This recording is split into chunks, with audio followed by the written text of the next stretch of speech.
Mga kapraps, dito tayo ngayon sa bayan ng Sidiloan, Laguna. Meron tayong property na pupuntahan. Ito na po mismo mga kapraps, ang property.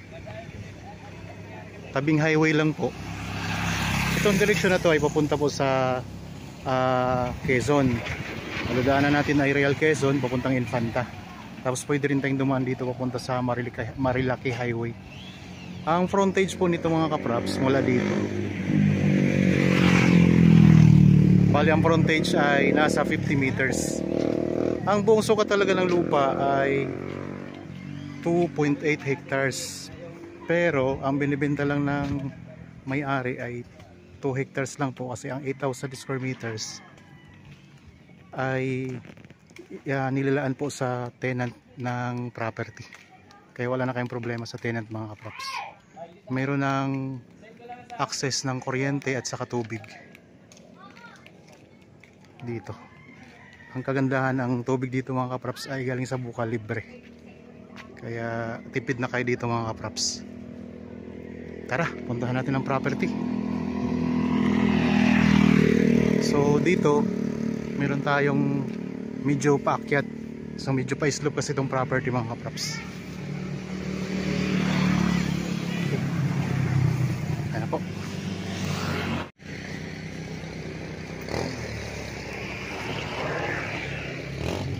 So ang sukat po nito ay 2 hectares. At ayan, katabi lang ng highway. Maraming dumadaan dito papuntang Infanta Quezon, Real Quezon at saka papuntang Marilaki. Tara, libutin natin ang property mga kaprops. Meron itong overlooking views at saka meron itong source of water sa likod, sapa or ilog. Ano to, sapa o ilog? Sapa lang. So meron itong sapa sa likod mga kaprops.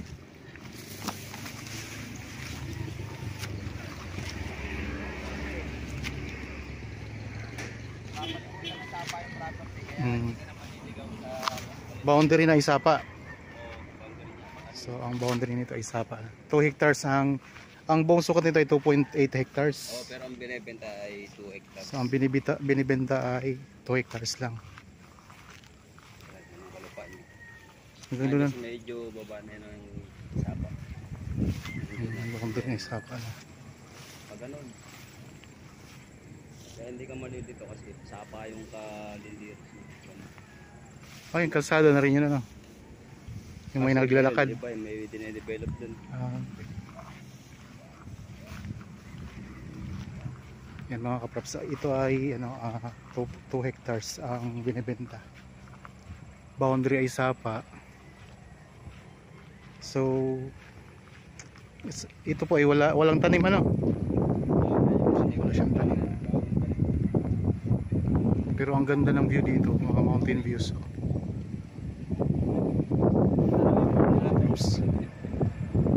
Tanaw natin yung farm ni Atong, yun. So yun ang farm ni Atong mga kaprops. Tara, pwedeng bumaba doon, ano? Yun yung mga boundary niya. Yeah, pag ganun na may asapa rin niya, pag ganun. Hanggang sa may kabahayan doon sa dulo. Okay. Agad pa rin yun ang property. Yung lahat na nakita mong bahay dito sa kabila, agad din yun yung bibigyan, yung mga bahay doon. Yung mga bahay na yun ang bibigyan ng 8,000 square meters. Kaya 2 hectares lang yung bibenta. Kaya babawas yung 8,000. Kaya yung mga bahay sa harap. So ang property mga kaprops ay may mga slope. May pa-slope pero hindi siya ganun ka. May patag dito sa taas. Ayan yung sapa niya. Wala doon. Sapa. Wala ng tubig yung kasama. Dito nakawala ng tubig. Dito wala ng tubig. Yun, sapa. Boundary niya. Sa pababa ito ang ano ng lupa. Yung style ng lupa. Pababa siya pa slope. Banayad na slope. Dito sa taas meron kang dito, medyo patag yan.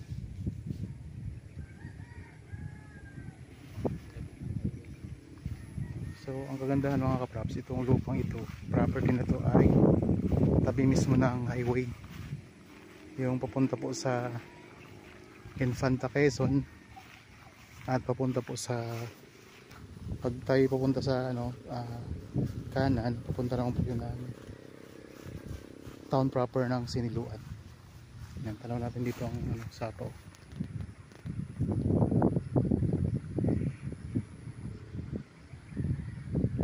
Kung sakali mag-interested kayo, pwede kayo magpa-schedule sa amin ng actual viewing para makita nyo ng personal itong property.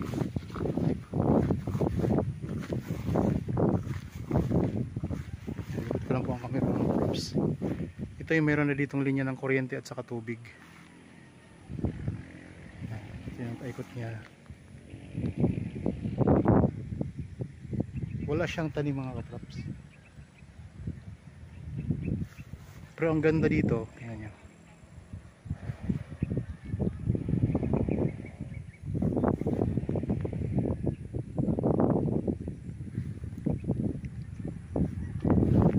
Puntahan natin yung sapa para makita talaga natin. So pwede kayo maglagay dito ng hagdan mga kapraps, pababa punta sa sapa.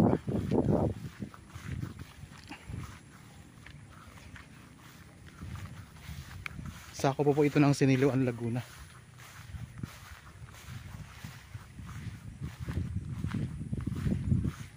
Ang frontage, nabanggit ko lang po kanina, ang frontage nito ay nasa 50 meters. So ang kabuuang sukat nga po nito ay 2.8 hectares, pero ang binebenta lang po ay 2 hectares kasi yung 8,000 square meters ay ibibigay po yun sa may mga bahay doon sa unahan, sa mga tenant. Kaya may usapan na po, ito lang ang pwede yung bilhin, yung 2 hectares mga kapraps. Napapalibutan po siya ng sapa, yun na po ang boundary niya. Ito yung puntahan natin. Yan, nandito na tayo sa pinaka ibabang bahagi ng property. Sa taas kanina mayroong doon, mayroon tayo doong mga mountain views na matatanaw. Yan, ito na pong boundary mga kapraps. Sapa na to. So ang sapa na to, based sa mga nakatira dito, hindi po siya natutuyuan ng tubig. Yan, kahit maliit lang siya na sapa, pero di siya natutuyuan ng tubig mga kapraps kahit summer. Dire-diretso po yan dun, pinaka boundary nitong property. Kung natin mga kapraps, nasa 70% ang slope, pero banayad lang po ang pagka-slope mga kapraps. Hindi siya yung bangin, slope siya na banayad lang. Maganda siyang i-design kung sakaling gusto nyong ipa-design yung property. Maganda ito. Pwedeng magtayo kayo dito ng resort mga kapraps, pwede ring rest house ninyo.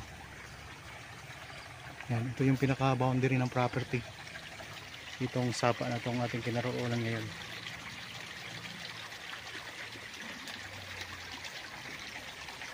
Malapit na lang po ito mga kapraps sa probinsya ng Quezon, papuntang Infanta, Real.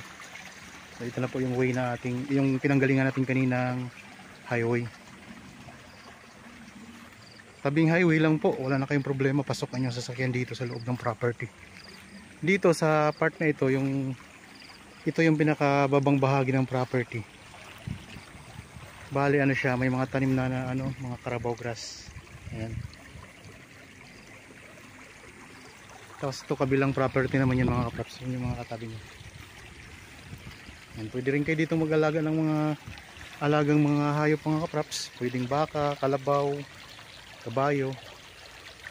Ayan. Ayan, pinakita ko lang sa inyong boundary papunta doon. So balik na tayo doon sa taas mga kapraps. Medyo pa-stop tayo ng konti, paakyat tayo uli. Kung sakaling interested kayo sa property, napakamura lang po nito. Ang presyo ay makikita nyo sa description box at sa title nitong video. Yun nga lang po, wala pa talaga siyang mga tanim na mga prutas. So kayo na pong bahala kung gusto nyo ng tamnan.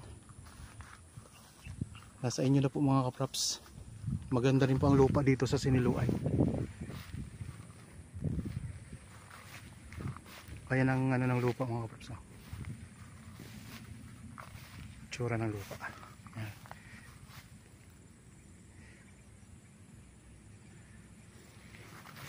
Mas maganda po kung sakaling nagustuhan nyo tong property, pupuntahan nyo po para makita nyo talaga yung actual na itsura niya.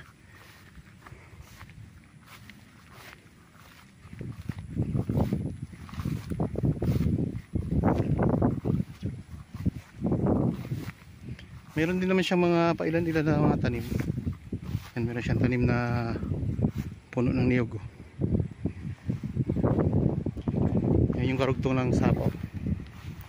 Yan tayo, dito tayo kanina mga kaprops. Yan yung karugtong. Pag ganun siya, yung nakikita nyo yung palalim, yun yung pinaka boundary.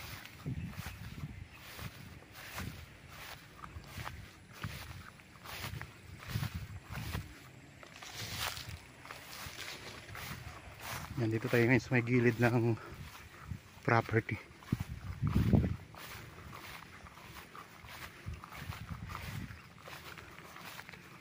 Dito tayo sa medyo pababa ng konti. Yan, meron din siyang tanim. Yan yung sapa. Tapos yung mga tanim siya sa gilid-gilid, pero paunti-unti lang ang tanim dito. Yan, sako pa po yan. So dyan sa may harapan nito, sa tapat ng highway ay nandyan po yung mga bahayan. Yung sinabi ko kanina na babawasan dito sa property na 8,000 square meters. Okay, magkakaroon lang tayo ng frontage na 50 square meters. 50 meters ang frontage. So ayan po ang sapa mga props. Ituro ko lang ulit yung boundary. Mula po doon pag ganun sa kabilang property na po yung natatanaw natin, hanggang diyan lang po tayo. Ayan, pag ganun po. So galing tayo doon kanina, tapos ang tayo dito mayroong puno ng niyog dito sa gitna.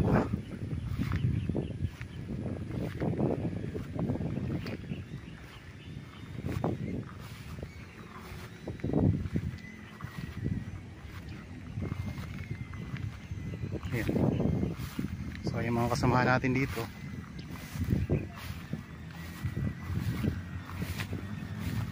punta naman tayo dito sa kabilang gilid ng property mga props.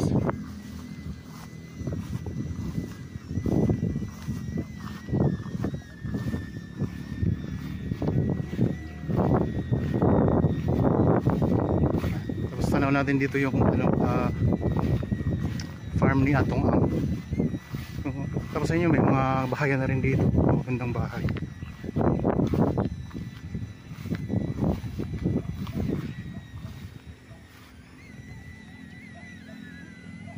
Nagpalipad sila ng drone. Yan, may poste ng Meralco doon.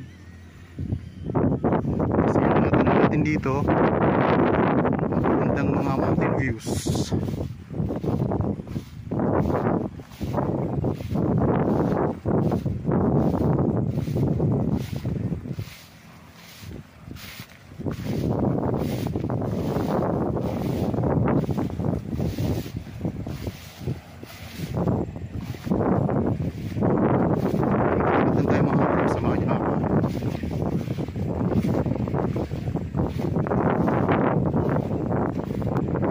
Ayun yung farm ni Atong Ang mga kaprops dito sa Siniloan. Yung mga katabi natin, yung bahayan na po yan, tapos yan po ang highway. Diyan ang highway mga kaprops, pinanggaling natin.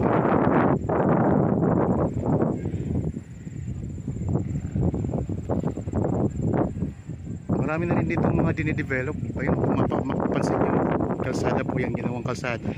May mga dinidevelop dyan na property.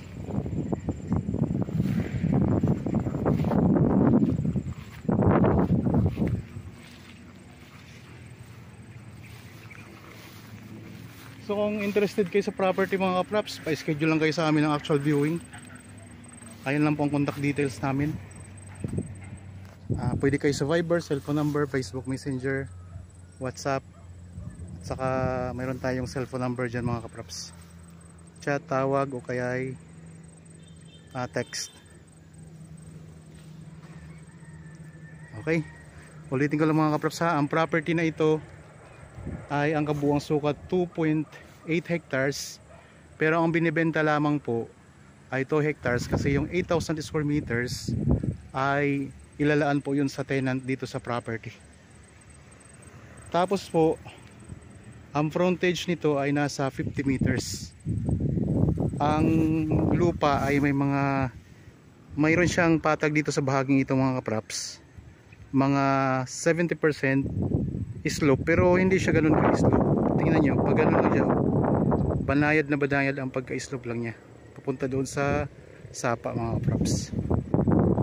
Mga siguro 70% ang slope dito, tapos 30% ang patag. Ayun, tanaw natin dito ang bus mga kapraps, mga dumadaan papuntang Infanta. Nadaan dito ang doon sa highway ang bus na Raymond na biyaheng Quezon. Okay, sana po ay nagustuhan nyo ang property na in-offer ko sa inyo ngayon. Para po sa mga bago pa lang sa aking channel at padaan lang dito sa aking channel, huwag niyo pong kalimutan mag-subscribe at pindutin na rin po ang notification bell para maging updated kayo sa mga bagong property na i-offer namin. Maraming salamat po. Lagi tayong mag-iingat at God bless po sa ating lahat mga kapraps.